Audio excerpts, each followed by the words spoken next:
We have breaking news as the New York Rangers have given multiple surprising updates, including one on JT Miller, which has serious implications on the lineup as Mike Sullivan makes some significant changes to the lineup ahead of their next game. And this has a serious impact on how this team is going to operate and how they're going to play moving forward. We're going to break it all down in this episode of Rangers Digest. But before we do that, a quick reminder to hit that subscribe button. We've noticed that about 72% of you who watch these videos are not subscribed to the channel. So if you want to stay up to date with everything that's happening with the New York Rangers, go down below, hit that free subscribe button because this is the place to be for all your daily New York Rangers content. So let's get right into it. We have a major update from morning skate this morning because the Rangers, of course, are in Utah tonight. And you can see from Molly Walker, this is not good news, but news that I have to say, I'm not entirely, I mean, it's a different injury, so I'm a little bit surprised by it, but I feel like JT Miller has been dealing with an injury all year. And I feel like a lot of people, it's been the elephant in the room. A lot of people haven't really talked about it. And we've had some, analysts on the channel and nobody really knows. And I feel like they're keeping it close to the vest if it is true, if he is dealing with an injury. But this is for sure.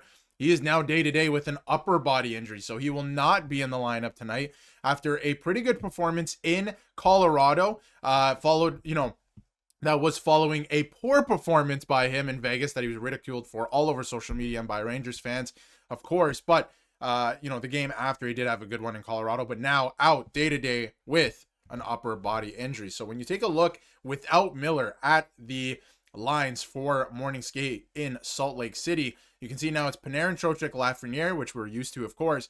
But now you got Will Cooley, Mika Zibanejad, and of course Miller has been playing wing as of late.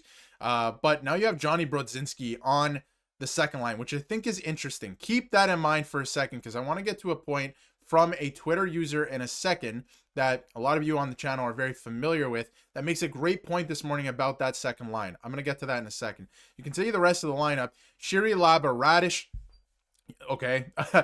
Fourth line is Edstrom, Carrick, and Parsonen tonight because, of course, Matt Rempe, no real update on his status. He's already been out for a long time, so we're going to keep a close eye on that. But yeah, Matt Rempe has and will still continue to be out. The D pairs are rotating. No Will Borgen still, as he is dealing with an injury himself as well, which we covered on the channel just a couple days ago. So Jonathan Quick is your first goaltender off the ice. He will play. That's not entirely shocking. You have to give Igor some type of a break. He has been playing quite a bit of hockey. But like I mentioned before, I wanted to make a point about that second line because I have to echo this sentiment. And it's not just me saying this. It's not just NYR Louis saying this. We had Dennis Bernstein on the channel yesterday. We've had a couple videos with him. Go check them out if you haven't already at the end of this one. But he's an NHL analyst. He's on the fourthperiod.com. And he was saying that when you look at some of these lines and when you look at the fact that, JT Miller's playing on the wing, Zibanejad's playing on the wing sometimes, this team, when you're diving into the pool in Hartford, whatever it is, you're diving into reserves, guys who are, scratches, seventh defenseman, whatever it is, this team has no depth whatsoever. Zero. And that is a major issue when you look around the league in comparison to the rest of the league is what I'm trying to say. It's a major issue. And NYR Louis saying, and I love Johnny Brodzinski, by the way, scored a couple games ago. He's a hardworking player. He puts his head down. He gets to work. And he can make things happen. And at one point last season, probably one of their best players for a substantial sample size last year. Like, honestly, just putting in the work and getting things done. Now, if your team puts Johnny Brodzinski in the top six because of one singular injury to JT Miller, your team has the worst depth in the NHL. It's me. It's my team and has the worst depth in the NHL. And they do. I think this is a real talking point at this point in time.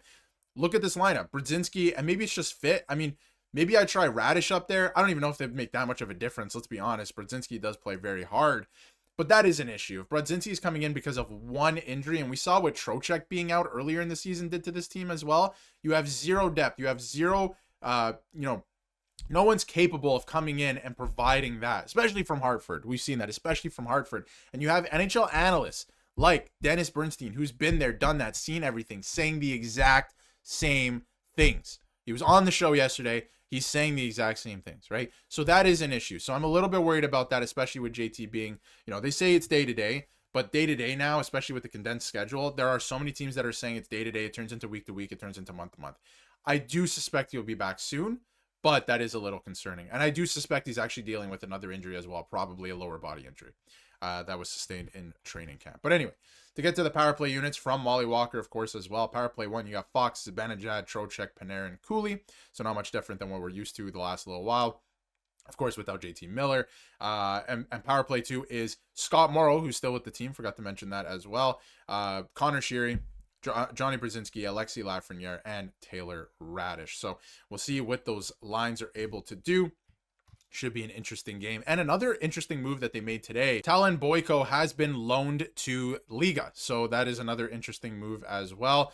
He'll be heading overseas. I don't know how long that's going to be. It could be for the rest of the season, but I thought that was an interesting move as well. So he will be over there in Liga. Now, last point I wanted to make before we wrap this video up, and this is from Johnny Lazarus. And this is a big theme across the league right now too, because a lot of teams in big markets and the fans, you know, they're freaking out right now, and you have to preach patience sometimes.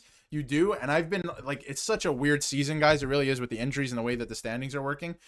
You can see that the narrative that the Rangers are beyond done. They're done. They're far behind, all of this stuff, which is 4 points behind, by the way. And they're 10-10-2.